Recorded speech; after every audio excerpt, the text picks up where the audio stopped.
한때 아시아의 기술을 선도하던 한 나라가 있었습니다. 그들의 장인 정신과 정밀함은 세계를 감탄케 했고 누구도 그들의 뒤를 따를 수 없을 거라 믿었습니다. 그러나 시간은 흘렀고 변화의 물결은 그들의 자부심을 시험하기 시작했죠. 혁신을 선택한 이웃과 정체된 거인의 대비. 일본을 대표하는 반도체 기업의 베테랑 엔지니어는 이 충격적인 현실과 마주하게 되었으며 변화의 시대에 맞춰 새로운 도전을 시도했지만 결국 한계에 부딪혔다고 말합니다. 대체 무슨 사연인지 오늘 사연 바로 시작하겠습니다. 안녕하세요. 저는 유키라고 합니다. 일본의 반도체 대기업에서 엔지니어로 일하고 있어요. 어릴 적부터 저는 일본이라는 나라에 대한 자부심이 대단했어요. 세계에서 인정받는 기술 강국, 정밀함으로 유명한 산업, 그리고 우리만의 철저한 장인 정신. 일본은 항상 그런 나라였으니까요. 학교 다닐 때 배운 역사도 늘 자랑스러웠어요. 한때 아시아에서 가장 앞서 나갔던 경제대국, 세계 시장에서 주도권을 쥐고 흔들던 일본의 모습이요. 어릴 적부터 일본이 만든 것은 최고다라는 말을 듣고 자랐어요. 집에서는 일본의 기술 혁신에 대한 이야기가 자주 오갔고 어른들은 우리 기술이 세계를 지배했지라며 자랑스러워했어요. 물론 저도 그런 믿음을 그대로 받아들였죠. 특히 저는 반도체 산업에 자부심이 많았어요. 일본의 정밀한 소재 기술과 생산 공정은 따라올 나라가 없다고 생각했거든요. 대학에서도 반도체 전공을 선택한 것도 그 때문이었어요. 일본 반도체 산업은 한때 세계를 휘어잡았고 그 영광을 되찾기 위해 제가 작은 힘이라도 보태고 싶었어요. 그런데 NHK에서 한국 관련 특집 방송을 했을 때 저는 많이 놀랐습니다. 그날 저녁 퇴근 후 피곤한 몸을 이끌고 소파에 누워 TV를 켰어요. NHK에서 한국의 기술혁명이라는 특집을 방영하고 있더라고요. 처음엔 별 관심이 없었는데 삼성전자 평택 캠퍼스가 화면에 나오면서 분위기가 달라졌습니다. 화면 속에서는 반짝이는 최신 설비와 끝없이 이어진 클린룸이 비춰졌어요. 심지어 반도체 웨이퍼를 운반하는 자동화 로봇의 모습도 보였는데 그 정밀성과 효율성은 제 예상 이상이었어요. 이게 과연 진짜일까? 저도 모르게 화면에 몰입했어요. 평택 캠퍼스는 단순히 생산시설이 아니라 첨단 기술의 집합체 같았어요. 이어서 삼성중공업 조선소가 나왔는데 초대형 LNG 운반선이 건조되는 모습은 정말 압도적이었습니다. 일본의 조선소와는 차원이 다른 규모와 기술력을 보여주는 것 같았어요. 하지만 마음 한구석에서 계속 반박하고 있었어요. NHK가 한국을 너무 미화하는 거 아닐까? 실제로는 다를 수도 있어. 이런 생각이 떠나지 않더라고요. 일본은 한때 조선업에서 세계 최고였고 반도체도 우리가 더 오래된 기술적 기반을 가지고 있는데 이렇게 간단히 한국이 우리를 뛰어넘었다는 말을 받아들이기 어려웠어요. 프로그램이 끝난 후에도 저는 왠지 불편한 기분이 들었어요. 한국이 이렇게 잘 나간다고 우리가 잘 모르는 뭔가가 있는 건가? 제 머릿속은 혼란스러웠지만 겉으로는 태연한 척했어요. 결국 TV는 원래 과장되기 마련이다라며 제 스스로를 안심시켰습니다. 다음 날 회사에서 이 방송에 대한 이야기가 나왔어요. 몇몇 동료들도 방송을 봤다면서 한국이 반도체에서 꽤 앞서간 것 같아라고 말하더라고요. 그 말을 듣는 순간 저도 모르게 표정이 굳어졌습니다. 한국이 앞서간다니. 저는 그 자리에서 가만히 있었지만 속으로는 계속해서 부정하고 싶었어요. 제가 속한 팀은 반도체 공정 개선과 기술 개발을 담당하고 있어요. 일본 기술은 정밀함과 안정성을 자랑하는데 한국은 속도와 효율성으로 승부를 건다고 알고 있었죠. 그날 회의에서도 삼성의 기술력은 무시할 수 없다는 말이 나왔을 때 저는 참을 수 없었어요. 그건 그들이 우리 기술을 기반으로 했기 때문입니다. 우리보다 앞설 수는 없어요. 이렇게 반박했죠. 하지만 제 주장에 동료들은 미묘한 표정을 지었어요. 저도 속으로는 느꼈습니다. 뭔가 달라지고 있다는 걸요. 그날 이후 저는 애써 한국을 무시하려고 노력했습니다. 방송이 좀 과장된 거겠지. 진짜 상황은 그럴 리가 없다고요. 하지만 며칠 뒤 회사에서 열린 회의에서 저를 깜짝 놀라게 하는 이야기가 나왔습니다. 이번에 삼성전자와 기술 협력 가능성을 검토해 보겠습니다. 회의실이 순간 조용해졌어요. 제 옆자리에서 자료를 넘기던 동료가 작게 웃으며 속삭였어요. 한국이랑 협력이라니 좀 의외네. 저도 같은 생각이었습니다. 발표자는 계속 말했습니다. 삼성의 반도체 생산성은 이미 세계 최고 수준입니다. 기술 협력을 통해 양측 모두 발전 가능성이 있습니다. 저는 믿기 어려웠습니다. 삼성이 세계 최고 수준이라는 말이 나오다니요. 평소 같으면 가볍게 흘려들었을 텐데 NHK 방송에서 봤던 장면들이 머릿속에 떠올랐어요. 끝없이 이어지던 클린룸, 자동화 로봇, 글로벌 점유율 1위라는 설명들까지요. 하지만 우리 기술이 더 뛰어납니다. 저는 저도 모르게 손을 들고 말을 꺼냈어요. 한국은 빠른 실행력을 가지고 있지만 근본적인 기술 기반은 일본이 앞서 있습니다. 우리가 왜 그들과 협력해야 하죠? 제 목소리는 스스로 들어도 좀 날카로웠습니다. 맞는 말입니다. 팀장이 고개를 끄덕이며 제 의견을 인정했습니다. 하지만 삼성의 생산 속도와 효율성은 우리가 넘어서야 할 과제이기도 합니다. 특히 이번 협력은 단순히 경쟁이 아니라 서로 보완할 수 있는 부분을 찾자는 의미입니다. 회의가 끝난 뒤에도 저는 마음이 개운하지 않았어요. 동료들은 요즘 삼성 진짜 대단하대. 일본에서 쓰이는 반도체 중 상당수가 삼성제래 라는 이야기를 주고받았어요. 그 말은 저를 더 불편하게 만들었습니다. 집에서 삼성전자에 관한 자료를 더 찾아보기로 했습니다. 평택 캠퍼스에 관한 해외 언론의 기사들이 많더군요. 생산성, 투자 규모, 글로벌 시장 점유율. 객관적인 데이터들이었지만 저에게는 받아들이기 힘든 사실이었어요. 이튿날 아침, 팀장이 저를 불렀습니다. 유키 씨, 삼성과의 협력 가능성을 구체적으로 알아봐 주세요. 이번 프로젝트의 초기 단계에서 역할이 중요합니다. 솔직히 그 말을 들었을 때 제 마음은 무거웠어요. 제가 삼성을 직접 알아봐야 한다니. 자존심이 상했어요. 하지만 팀장님 앞에서 그런 기색을 드러낼 수는 없었습니다.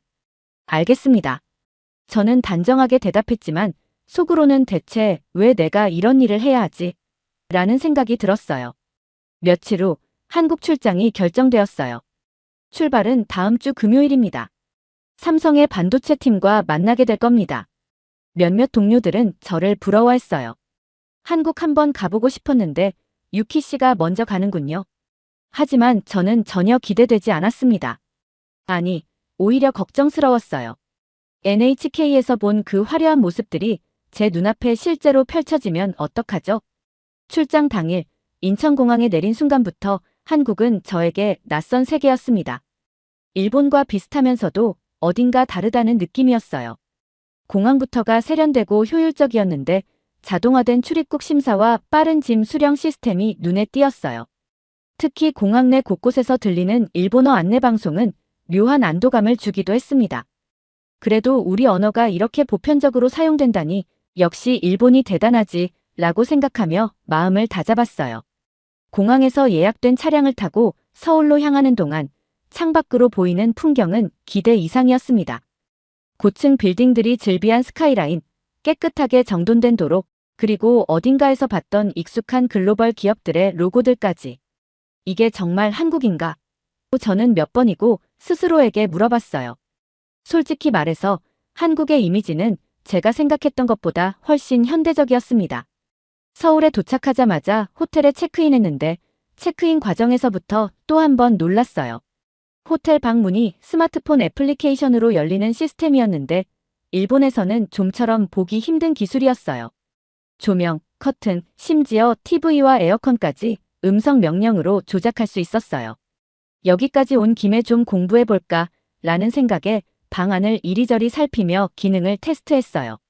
한편으로는 자존심이 조금 상했습니다. 일본 고급 호텔에서도 본 적 없는 이런 시스템이 한국에 먼저 도입되다니. 다음 날 본격적인 일정이 시작되었습니다. 첫 목적지는 삼성전자 평택 캠퍼스.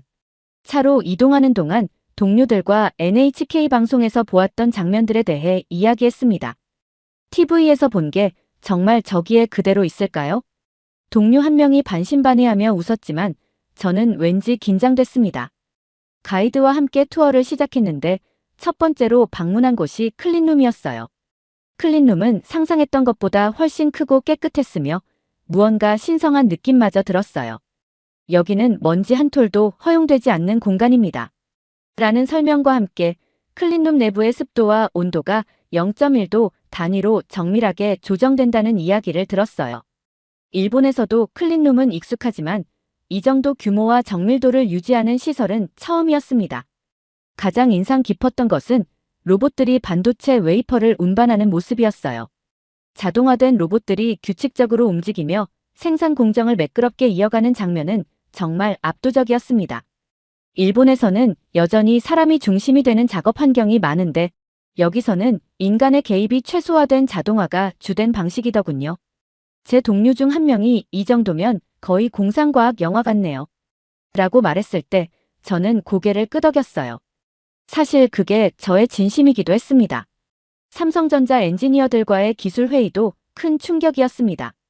저는 솔직히 일본 기술자들이 기술적 깊이와 논리적인 설명에서 더 뛰어나다고 생각했어요.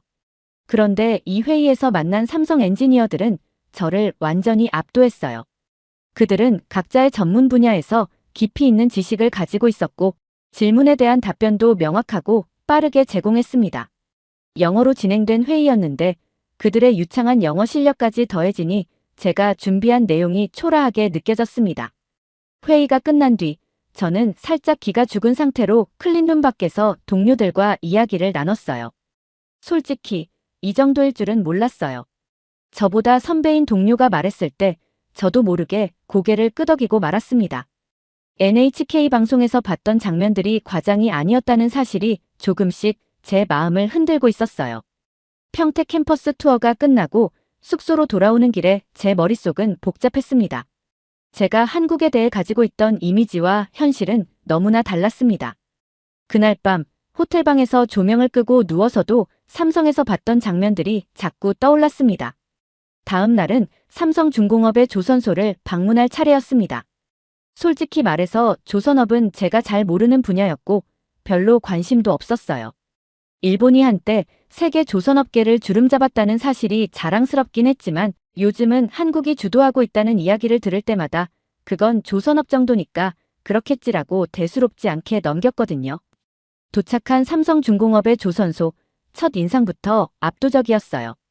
드넓은 부지에 펼쳐진 거대한 선박들과 초대형 크레인들이 시야를 가득 메웠습니다. 제가 일본 조선소를 몇 번 가본 적은 있었지만 규모와 정밀도에서 이 정도 차이가 날 줄은 상상도 못했어요.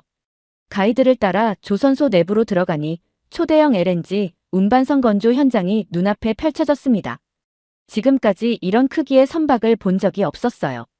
배를 짓는 과정은 일본에서도 잘 알고 있었지만 여기서는 모든 공정이 눈에 보이는 속도로 진행되고 있었어요.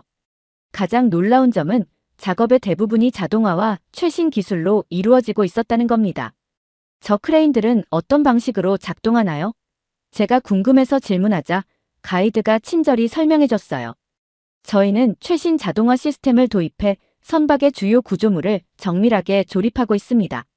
작업 오차는 0.01 이하로 유지되고 있죠. 0.01라는 숫자를 듣고 저는 충격을 받았어요. 일본 조선소에서는 숙련된 기술자들의 손길에 의존해 작업하는 경우가 많았거든요. 그 숙련도 역시 자랑스러운 부분이었지만 이곳에서는 기술과 시스템으로 같은 결과를 훨씬 빠르게 만들어내고 있었어요. 또 하나 인상적이었던 건 선박에 적용된 친환경 기술이었어요.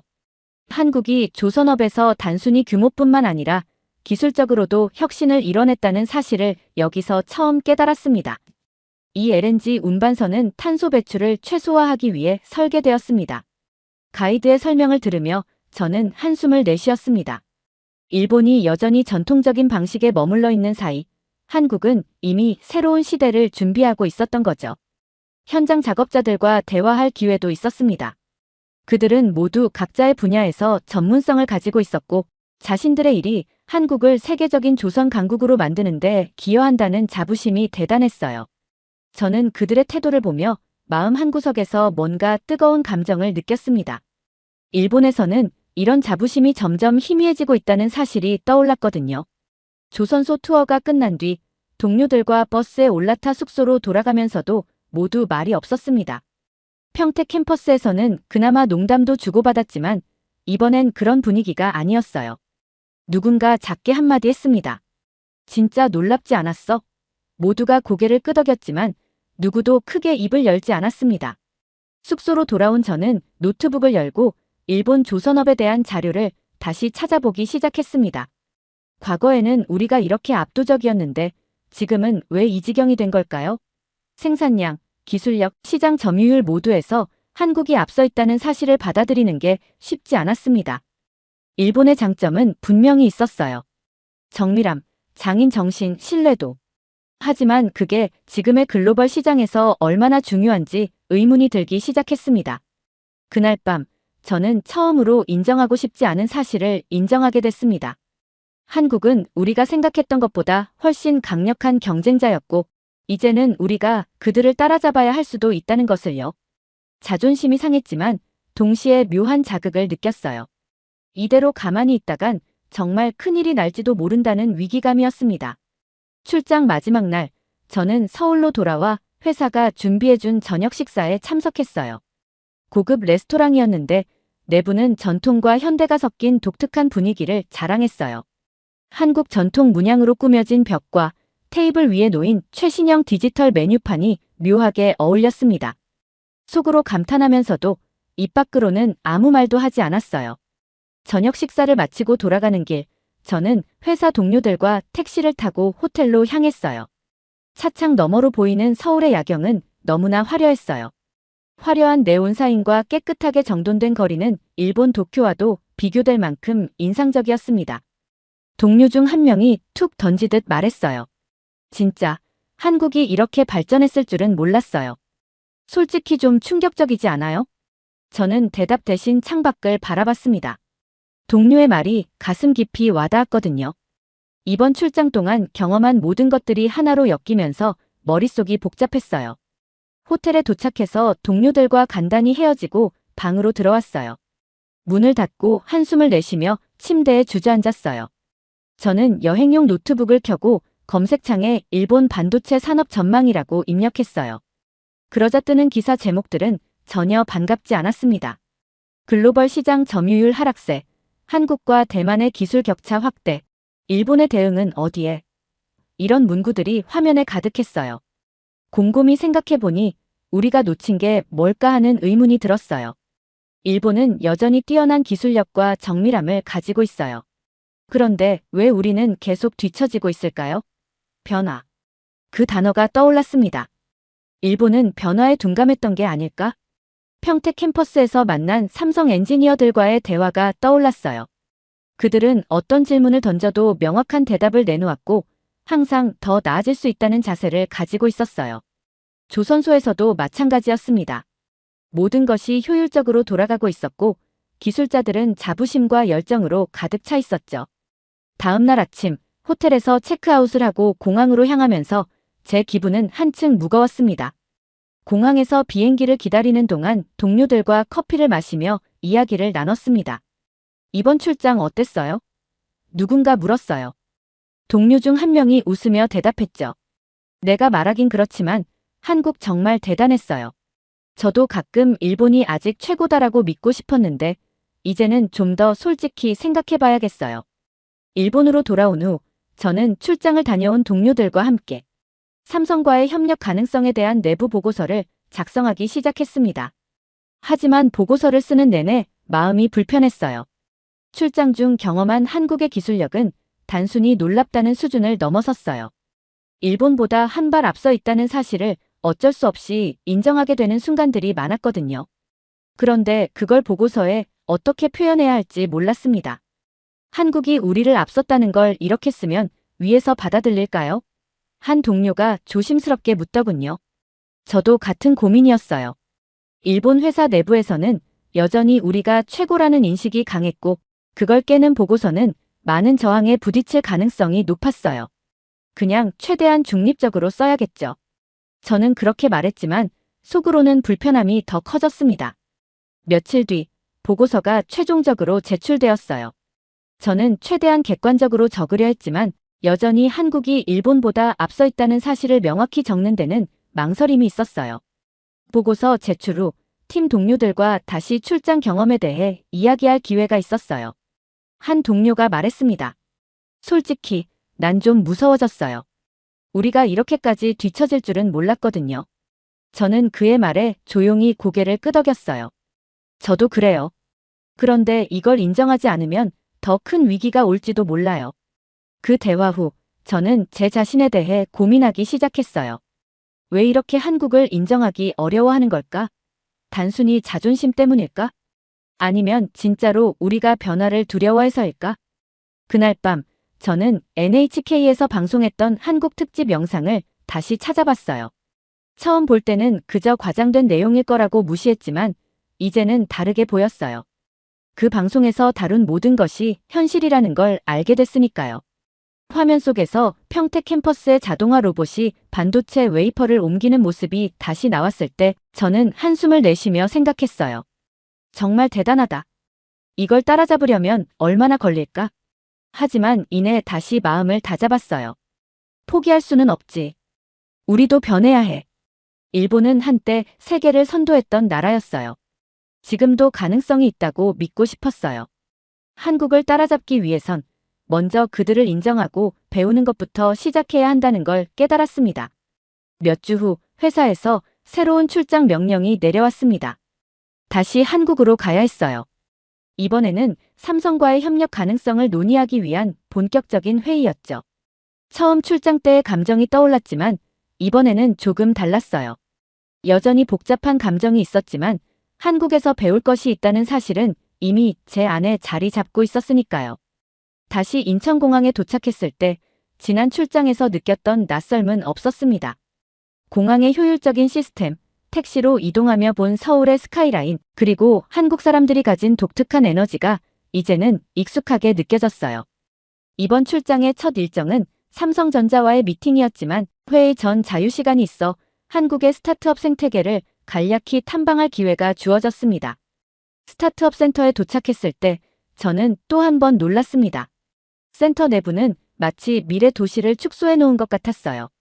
곳곳에 위치한 최첨단 장비들, 자유롭게 아이디어를 나누는 젊은 창업자들, 그리고 그들 뒤에 서서 지원을 아끼지 않는 대기업들의 노고. 일본에서는 보기 힘든 모습이었어요. 스타트업 탐방을 마치고 나오는 길, 저는 한 스타트업 창업자와 짧은 대화를 나눌 기회가 있었습니다. 그는 저에게 이렇게 말했습니다. 한국에서는 실패를 두려워하지 않으려고 노력하지만 사실 여전히 단기 성과를 요구하는 문화가 강해요. 빠르게 결과를 내야 한다는 압박이 크죠.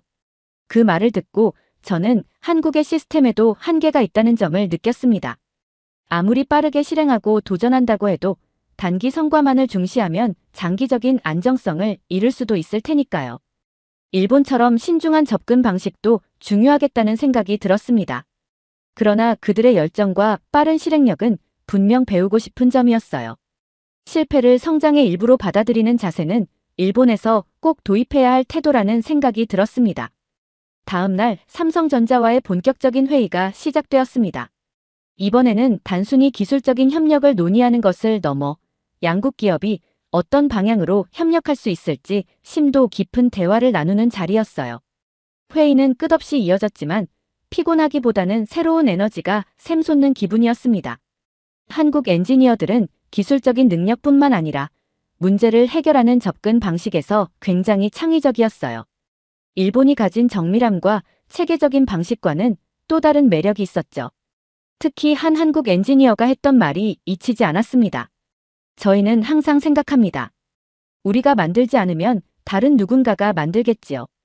그래서 도전을 멈출 수 없습니다. 그 말을 듣는 순간 저는 마음 한구석이 뜨거워졌습니다. 맞아, 저렇게 생각해야 하는 거였어. 일본에서는 종종 이미 우리가 만든 게 최고니까 더 이상 개선할 필요가 없다는 태도를 보이는 경우가 많았어요.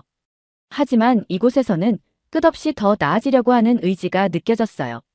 그날 밤 호텔방에서 노트북을 열어 출장 중 느낀 점을 정리하기 시작했어요. 글을 쓰면서 스스로도 놀랐습니다. 제가 한국을 존경하고 있다는 사실을 깨달았거든요. 물론 여전히 일본 기술에 대한 자부심이 있었습니다. 하지만 인정할 건 인정해야 한다고 생각했어요. 다음 일정은 전통시장과 스마트시티를 함께 탐방하는 시간이었어요. 전통시장에서는 옛날 방식을 고수하는 상인들이 여전히 손으로 물건을 포장하며 손님과 대화했지만 동시에 디지털 결제 시스템이 완벽히 통합되어 있었어요. 시장 곳곳에는 QR코드 결제기가 설치되어 있었고 노점상에서도 간단히 스마트폰으로 계산이 가능했죠. 한 상인은 웃으며 말했습니다. 디지털이 어렵다고 생각했는데 생각보다 편하더라고요. 손님들도 좋아하고요. 스마트시티에서는 그 반대였어요. 모든 것이 디지털화되고 자동화된 환경에서 인간이 얼마나 편리하게 생활할 수 있는지를 보여주는 모델이었죠. 이런 두 가지 모습이 공존할 수 있다는 사실이 인상 깊었어요. 한국은 과거와 미래를 동시에 끌어안으며 발전하고 있다는 느낌이었습니다. 호텔로 돌아오면서 저는 한 가지 결심을 했습니다. 일본에서 제가 배운 것들을 한국에서 경험한 방식으로 새롭게 바꿔봐야겠다는 생각이었어요. 단순히 기술을 따라가는 게 아니라 사고방식과 접근법을 바꿔야 한다는 걸 느꼈습니다. 한국 출장을 마치고 일본으로 돌아온 후 일본에서도 변화의 가능성을 만들 수 있지 않을까 하는 희망이 생겼어요. 그러나 현실은 제가 생각했던 것보다 훨씬 더딘 속도로 흘러갔습니다. 보고서를 제출한 날 팀장님께서 제게 이런 말씀을 하셨어요. 유키 씨가 보고서를 잘 정리해줬지만 이런 변화를 회사가 받아들이기엔 시간이 걸릴 겁니다. 특히 위쪽에서는 이런 이야기를 인정하는 걸 부담스러워하죠. 저는 그 말을 듣고 한숨을 내쉬었습니다. 제안한 아이디어들이 현실화되기엔 갈 길이 멀다는 걸 느꼈거든요. 며칠 후 팀 내부 회의가 열렸습니다. 한국 출장의 성과와 삼성과의 협력 가능성에 대해 논의하는 자리였는데 많은 동료들이 긍정적인 반응을 보였어요. 삼성과 협력하면 확실히 우리가 더 나아질 가능성이 생기겠죠.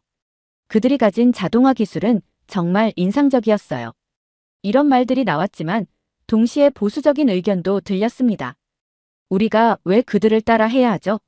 일본은 일본 방식으로 가는 게 맞습니다.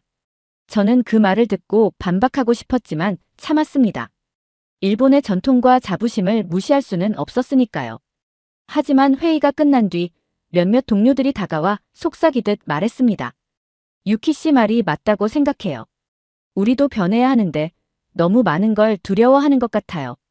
이 말을 들으니 위안이 되기도 했지만 동시에 일본이 앞으로 나아가려면 얼마나 많은 시간이 필요할지 고민이 됐습니다. 그 후 몇 주 동안 저는 작은 변화를 시도해 보기로 했어요. 기존의 보수적인 작업 방식에서 벗어나 실패를 두려워하지 않고 새로운 아이디어를 시도해 보자는 제안을 했습니다. 물론 모두가 바로 동의하지는 않았어요. 이게 과연 효과가 있을까요? 라는 의문이 따라왔죠. 하지만 작은 프로젝트에서라도 새로운 방식을 실험해 보는 건 의미가 있었습니다. 첫 번째 시도는 미약했지만 결과는 긍정적이었습니다. 프로젝트를 통해 얻은 작은 성공이 동료들에게 자신감을 주었고 팀 내에서도 조금씩 분위기가 달라지기 시작했어요. 한 번 더 시도해보죠. 이번에는 이런 방식도 가능할 것 같아요. 이런 말들이 회의에서 나오기 시작한 겁니다. 하지만 회사 전체적으로 변화를 받아들이는 속도는 여전히 느렸습니다. 몇 달 후 삼성과의 협력 프로젝트가 공식적으로 진행되었지만 내부적인 갈등은 여전히 존재했어요. 일부 고위층은 한국과의 협력을 일본 기술의 위상을 약화시키는 것으로 받아들였고 협력 프로젝트의 범위를 축소하려는 움직임도 있었습니다. 그런 상황에서도 저는 최선을 다해 프로젝트를 진행했고 작게나마 성과를 만들어냈습니다. 일본은 한국처럼 빠른 변화를 이루긴 어려울지도 모릅니다. 하지만 이번 경험은 저를 깨닫게 해줬어요. 변화를 두려워하지 않고 끊임없이 배우는 자세가 필요하다는 것을요.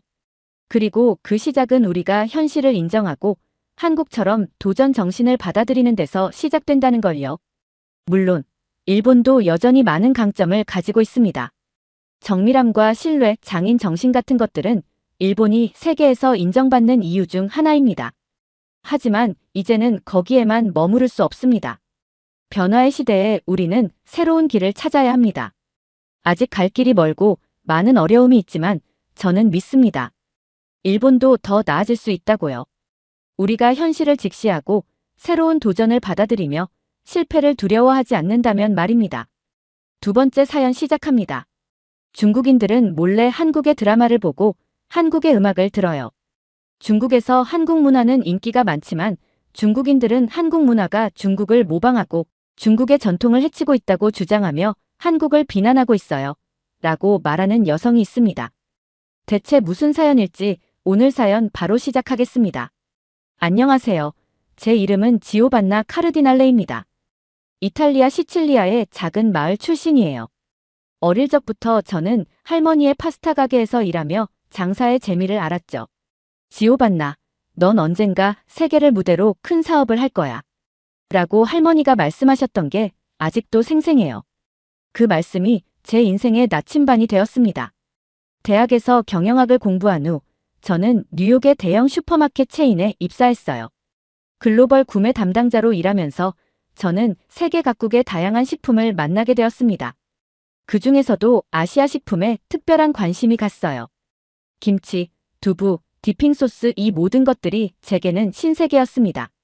특히 한국의 김치는 처음 맛봤을 때 너무 맵고 신맛이 강해서 놀랐지만 이상하게도 자꾸 생각나는 맛이었어요. 어느 날 회사에서 중국과의 대규모 거래를 준비하고 있다는 소식을 들었어요. 저는 즉시 자원했습니다. 제가 가겠습니다. 상사는 제 열정에 놀란 듯 했지만 곧 승낙했어요. 좋아, 지오반나 하지만 조심해. 중국은 생각보다 복잡할 거야. 그때는 이 말의 의미를 제대로 이해하지 못했죠.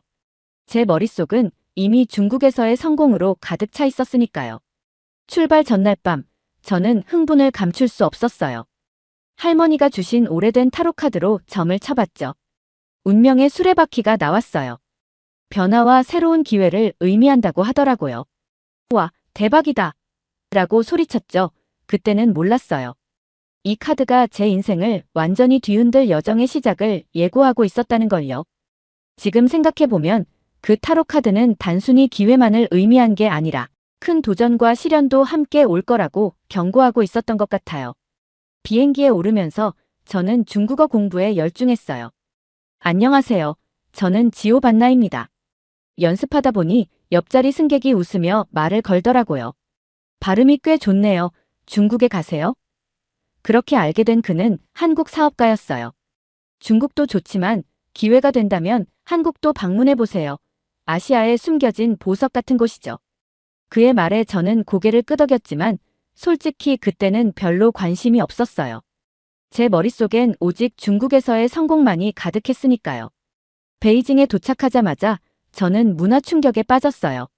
거대한 빌딩들, 복잡한 거리, 그리고 어디서나 들리는 시끄러운 중국어. 저는 깊은 숨을 들이쉬며 중얼거렸습니다. 자, 이제 시작이야. 지오반나, 넌 할 수 있어. 그때만 해도 제가 얼마나 순진했는지 몰랐죠. 그때 제 가방에서 무언가가 떨어졌어요. 할머니의 타로카드였죠. 줍기 위해 몸을 숙이는 순간 누군가와 부딪혔어요. 아이고. 놀랍게도 한국어였어요. 고개를 들어보니 비행기에서 만난 그 한국 사업가였습니다. 그가 웃으며 말했어요. 즐거운 중국 여행 되세요. 저도 반갑게 웃으며 인사하고 호텔로 향했죠. 첫날 밤, 저는 흥분된 마음으로 잠들었어요. 제가 꿈꾸던 비즈니스의 성공이 눈앞에 있는 것만 같았거든요. 하지만 다음 날부터 시작된 현실은 제 기대와는 너무나 달랐습니다. 첫 회의에 참석했을 때 저는 중국 파트너들의 모호한 대답에 당황했습니다. 이 제안에 대해 어떻게 생각하세요? 라고 물었을 때 그들은 직접적인 대답을 피했어요. 우리는 이 제안을 신중히 고려해보겠습니다. 라는 답변만 돌아왔죠.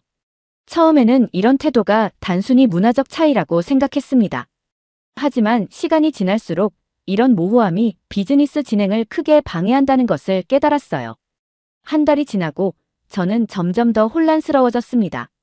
회의 시간이 자주 변경되고 약속된 문서들이 제 시간에 도착하지 않았어요. 어느 날 중요한 계약 조항에 대해 논의하던 중 큰 오해가 발생했습니다. 우리는 이미 합의했다고 생각한 부분이 사실은 전혀 다르게 해석되고 있었던 거예요. 지오반나 씨, 우리는 그 조항을 단순한 제안으로 생각했습니다. 구속력 있는 약속으로 본 것은 아니에요. 라고 중국 파트너가 말했을 때 저는 깊은 좌절감을 느꼈어요. 이 상황을 해결하기 위해 수많은 추가 회의와 협상이 필요했고 그 과정에서 저는 중국 비즈니스 문화의 복잡성을 더욱 실감하게 되었습니다. 때로는 제가 이해할 수 없는 관시라는 개념 때문에 일이 전혀 진전되지 않기도 했어요. 또 다른 문제는 정부 정책의 갑작스러운 변화였어요. 우리가 몇 주 동안 준비한 전략이 하루아침에 무용지물이 되는 일이 여러 번 있었습니다. 새로운 규제가 발표되어 우리의 계획을 전면 수정해야 합니다. 라는 말을 들을 때마다 저는 깊은 한숨을 내쉬었어요. 시간이 갈수록 저는 중국 비즈니스 환경의 복잡함과 불투명성에 점점 지쳐갔어요. 처음에 느꼈던 흥분과 기대는 서서히 사라지고 대신 불안과 의구심이 자리 잡았습니다. 매일 밤 호텔방에서 그날의 사건들을 정리하며 저는 자문했어요. 과연 이 모든 것이 가치 있는 걸까? 우리 회사에 정말 도움이 될까? 이런 질문들이 제 머릿속을 맴돌며 잠 못 이루는 밤이 늘어갔습니다. 그럼에도 불구하고 저는 포기하지 않았습니다. 중국 시장의 잠재력은 여전히 매력적이었고 이 모든 어려움을 극복할 수 있을 거라고 믿었어요. 하지만 제 마음 한구석에서는 다른 대안을 찾아야 할지도 모른다는 생각이 들기 시작했습니다.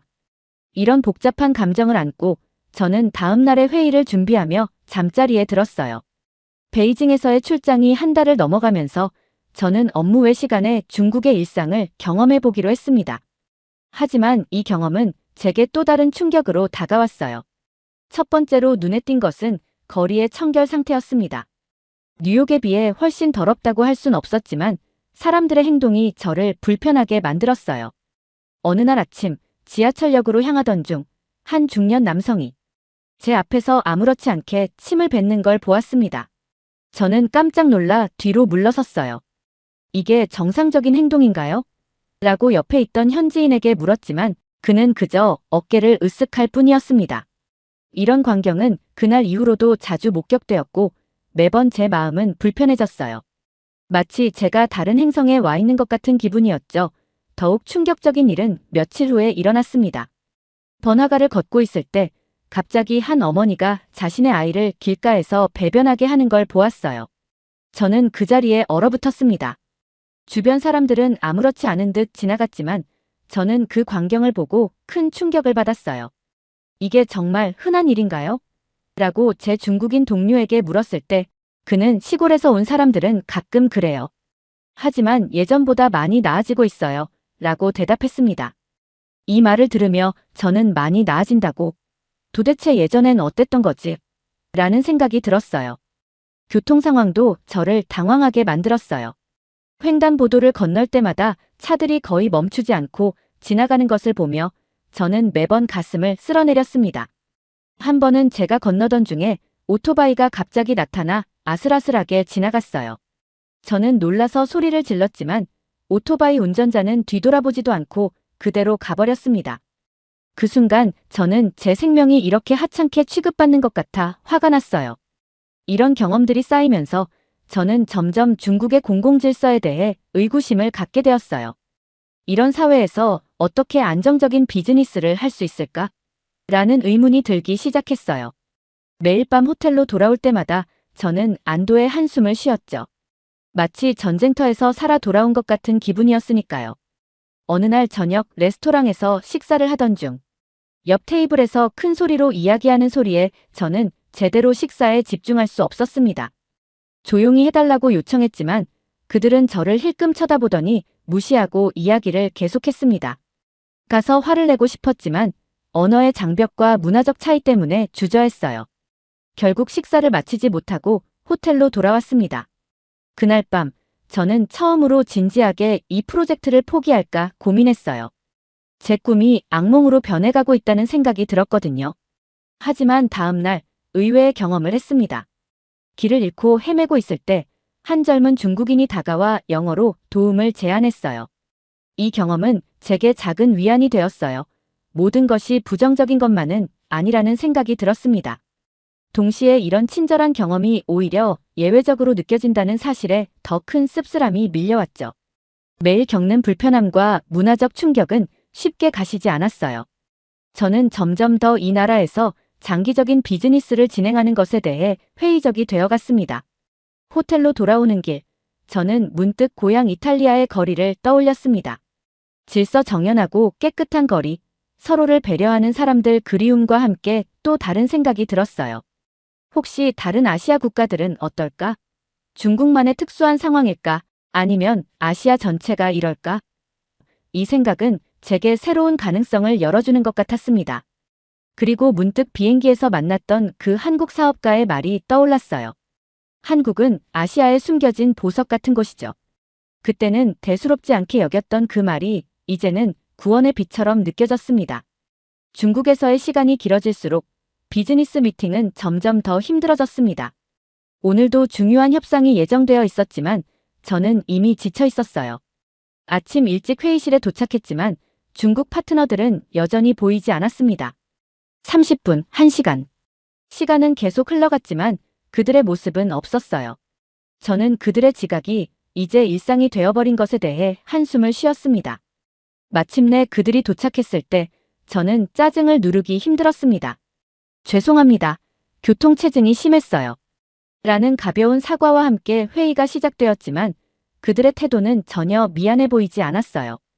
이런 일이 처음이 아니었기에 저는 깊은 한숨만 내쉬었습니다.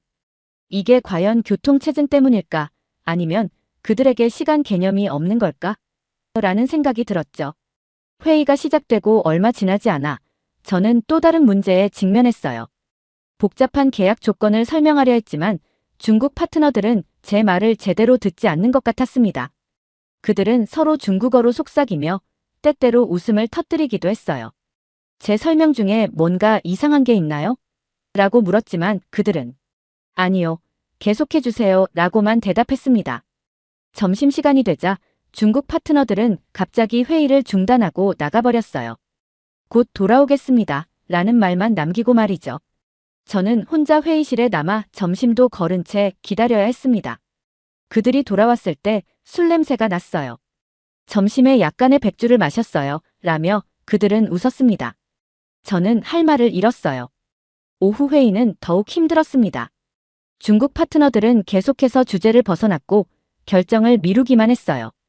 이 부분은 좀 더 검토가 필요합니다. 우리 상사와 상의해봐야 할 것 같아요. 이런 말들이 반복될 때마다 저는 깊은 좌절감을 느꼈습니다. 며칠 후 드디어 계약 초안이 완성되었어요.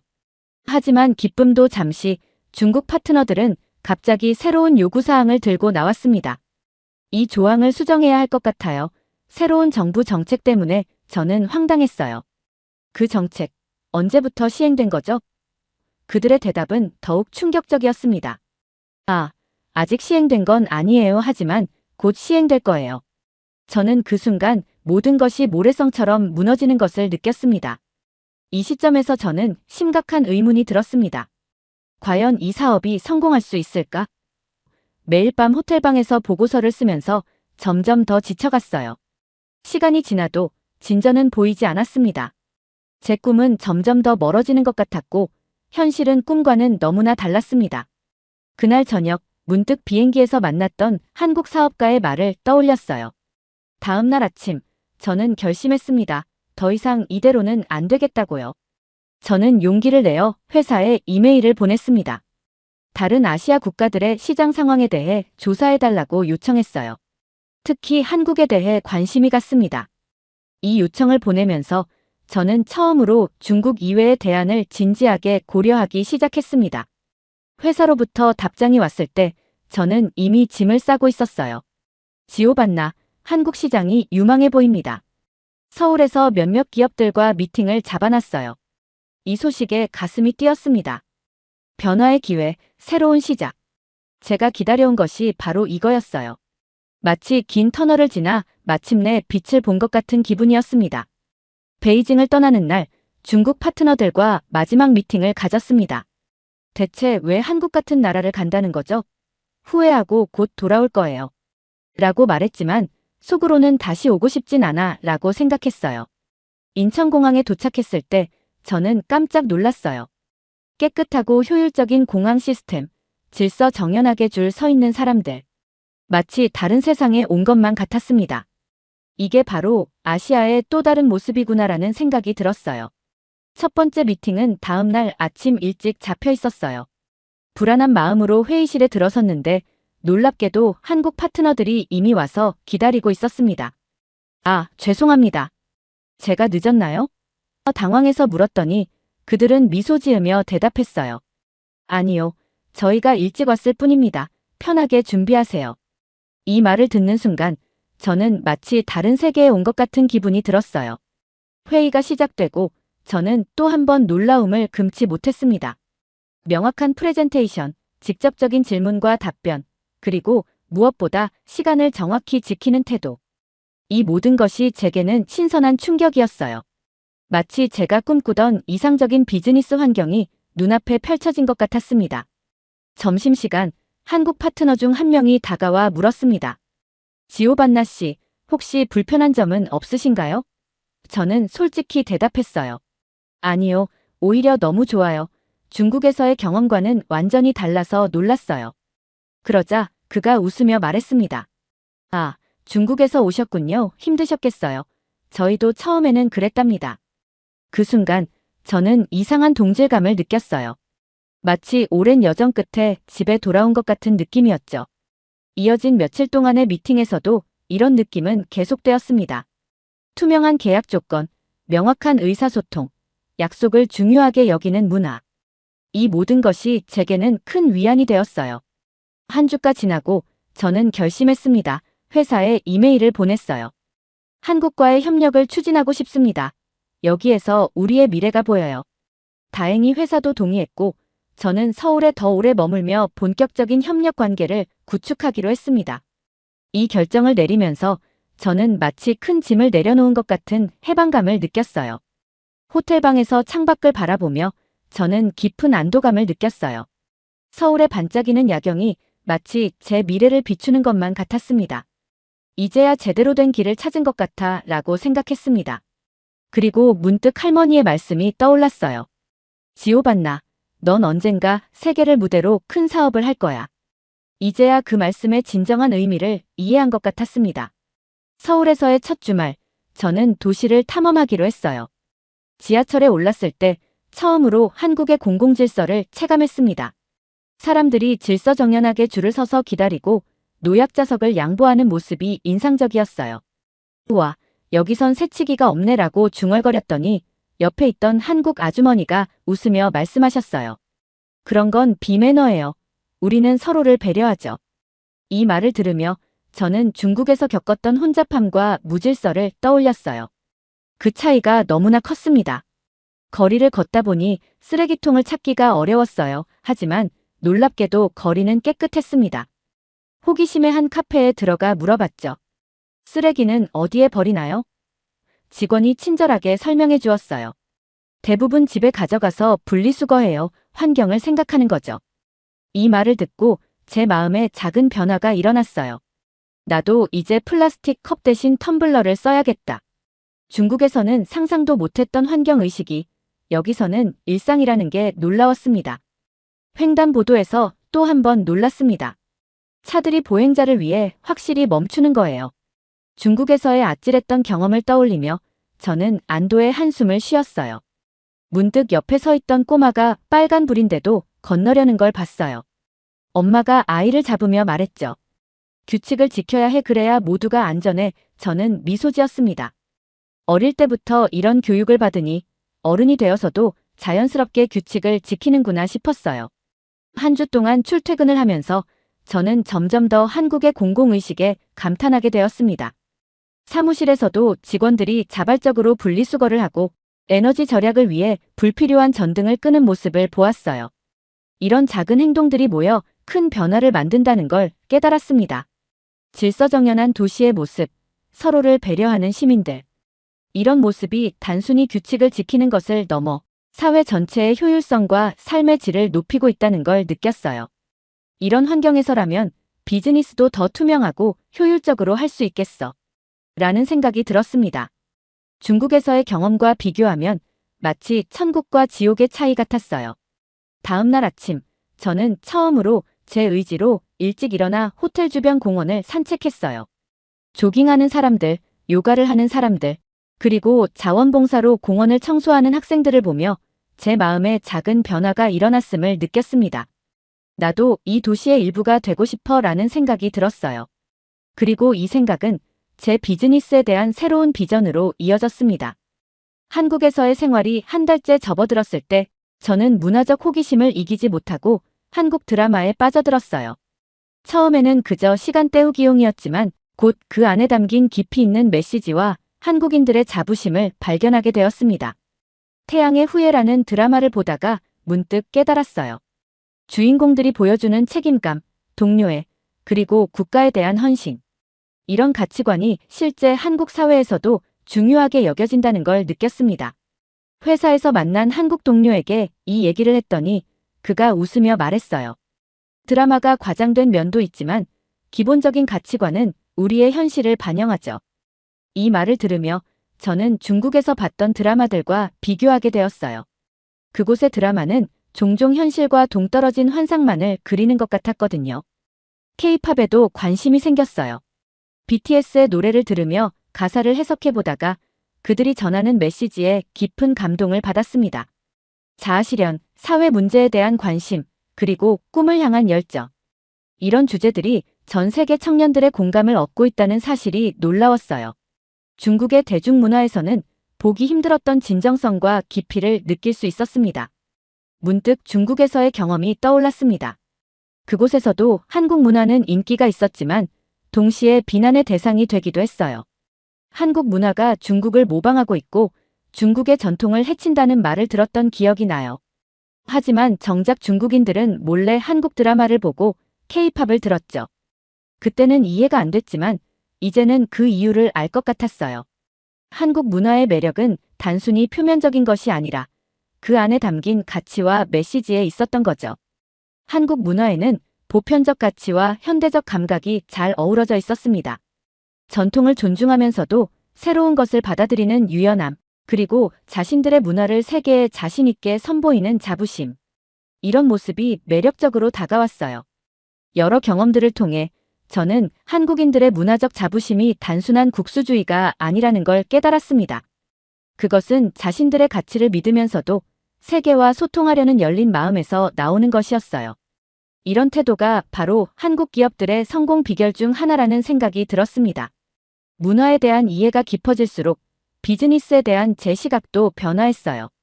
단순히 물건을 사고 파는 것이 아니라 문화와 가치를 교류하는 것이 진정한 글로벌 비즈니스라는 걸 깨달았습니다. 제 회사의 제품들도 이런 관점에서 새롭게 바라보기 시작했어요. 우리의 제품이 어떤 가치를 전달할 수 있을까? 이런 질문을 스스로에게 던지기 시작했습니다. 한 달이 지난 어느 날, 저는 제 호텔방 책상에 앉아 새로운 비즈니스 전략을 작성하고 있었어요. 창밖으로 보이는 서울의 야경을 바라보며 생각했습니다. 이제 나는 단순한 구매자가 아니야. 나는 문화의 중개자, 가치의 전달자가 되어야 해. 이 생각은 제게 새로운 열정과 에너지를 불어넣어 주었어요. 그날 밤, 저는 처음으로 한국에서의 장기 체류를 진지하게 고민하기 시작했어요. 이 나라에서 배울 것이 아직 많다는 생각이 들었거든요. 그리고 그 배움이 제 비즈니스와 인생을 더욱 풍요롭게 만들어줄 거란 확신이 들었습니다. 한국에서의 시간이 6개월째 접어들었을 때 저는 드디어 큰 계약을 앞두고 있었습니다.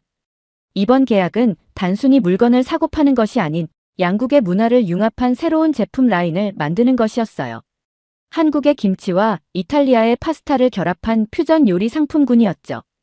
이 아이디어는 제가 한국 문화에 깊이 빠져들면서 자연스럽게 떠올린 것이었어요. 계약 체결 당일, 저는 긴장된 마음으로 회의실에 들어섰습니다.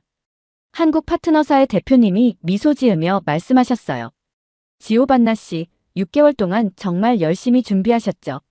우리도 이 프로젝트에 큰 기대를 걸고 있습니다. 이 말을 들으며 저는 중국에서의 경험을 떠올렸어요. 그곳에서는 이렇게 명확하고 긍정적인 피드백을 받기 힘들었거든요. 계약서에 서명하는 순간 저는 깊은 감동을 느꼈어요. 이것은 단순한 비즈니스 성공이 아니었습니다. 제가 한국에서 배운 모든 것, 신뢰, 존중, 효율성, 그리고 문화적 이해, 이 모든 것이 이 순간을 만들어냈다는 걸 깨달았어요. 계약 체결 후 열린 축하 파티에서 한국 동료가 다가와 말했습니다. 지오반나 씨, 처음 오셨을 때와는 많이 달라지셨어요. 이제 완전히 한국 사람 같아요. 그 말에 저는 웃으며 대답했어요. 아직 멀었죠. 하지만 한국에서 배운 것들이 제 인생을 바꿨어요. 이 대화를 나누며 저는 제가 얼마나 성장했는지 다시 한번 실감했습니다. 그날 밤 호텔방으로 돌아와 창밖의 서울 야경을 바라보며 지난 6개월을 돌아봤습니다. 중국에서의 좌절감, 한국행을 결심했던 순간, 그리고 이곳에서 경험한 수많은 놀라움과 깨달음. 모든 것이 이 순간을 위한 준비였다는 생각이 들었어요. 제 인생의 모든 조각들이 마침내 제자리를 찾은 것 같았습니다. 문득 할머니의 타로 카드가 생각났습니다. 운명의 수레바퀴. 정말 제 인생이 큰 바퀴를 돌아 새로운 지점에 도달한 것 같았어요. 다음 날 아침, 저는 일찍 일어나 남산공원을 산책했어요. 아침 운동을 하는 시민들, 등산하는 노인들을 보며 미소 지었습니다. 이제 이 광경이 저에게는 너무나 익숙해졌어요. 공원 벤치에 앉아 지나온 시간을 되새겨보니 제가 얼마나 많이 변했는지 새삼 깨달았습니다. 한국에 첫 발을 디뎠을 때 느꼈던 질서와 효율성에 대한 놀라움, 그리고 점차 한국의 공공의식과 시민 정신에 감동받아 제 자신도 변화하기 시작했던 순간들이 주마등처럼 스쳐 지나갔습니다. 한국 문화와 예술을 통해 이 나라의 정신을 이해하게 된 과정은 제 인생에서 가장 값진 경험 중 하나였어요. 이 모든 경험이 저를 완전히 다른 사람으로 만들었다는 걸 깨달았어요. 그날 오후, 저는 회사에 장기 주재원 신청서를 제출했어요. 한국에서의 시간이 더 필요하다고 느꼈거든요. 이곳에서 배울 것이 아직 많이 남아있다는 걸 알았습니다. 중국에서는 빨리 떠나고 싶었던 것과는 정반대의 감정이었죠. 저녁에는 한국 동료들과 식사를 하며 앞으로의 계획을 나눴어요. 누군가 물었죠. 지오반나 씨, 정말 여기서 오래 살 생각이에요? 저는 잠시 생각하다 대답했습니다. 네, 그럴 것 같아요. 여기 오기 전에는 몰랐지만 이제 알겠어요. 제가 찾던 기회, 제가 되고 싶었던 사람, 그 모든 것이 여기 있다는 걸요. 이 말을 하면서 저는 제 마음속 깊은 곳에서 우러나오는 진실함을 느꼈어요. 식사를 마치고 밤거리를 걸으며 저는 행복한 미소를 지었습니다. 6개월 전 이 도시에 첫 발을 디뎠을 때의 불안하고 혼란스러웠던 제 모습이 떠올랐어요. 그때 저에게 한마디 해주고 싶었습니다. 걱정하지 마, 지오반나. 넌 곧 인생에서 가장 놀라운 여정을 시작할 거야. 벌써 한국에 온 지 1년이 넘어가네요. 시간이 정말 빠르게 흘러갔어요. 이 글을 쓰고 있자니 마치 어제 일처럼 생생합니다. 중국에서의 좌절감, 한국행을 결심했던 순간, 그리고 이곳에서 경험한 모든 놀라움과 기쁨까지. 모든 순간이 제 인생의 소중한 조각들이 되었어요. 1년 전 저는 그저 외국 기업의 구매 담당자였습니다. 하지만 지금의 저는 완전히 다른 사람이 되었어요. 한국의 문화를 이해하고 그 안에서 새로운 가치를 창출하는 비즈니스 리더로 성장했죠. 이 모든 변화가 가능했던 건 한국이라는 나라와 이곳 사람들 덕분이에요. 중국에서의 경험이 저를 좌절시켰다면 한국에서의 경험은 저를 일으켜 세워주었습니다. 한국의 질서적 연함과 효율성, 그리고 서로를 배려하는 공공의식은 저를 깊이 감동시켰습니다. 처음에는 그저 신기하기만 했던 이 모든 것들이 이제는 제 일상이 되었어요. 아침에 일어나 남산공원을 산책하고 지하철에서 질서 있게 줄을 서는 것이 너무나 자연스러워졌습니다. 이런 작은 습관들이 제 삶의 질을 얼마나 높여주었는지 모르겠어요. 비즈니스 측면에서도 많은 것을 배웠어요. 한국 기업들의 빠른 의사결정과 혁신에 대한 열정은 저에게 큰 자극이 되었습니다.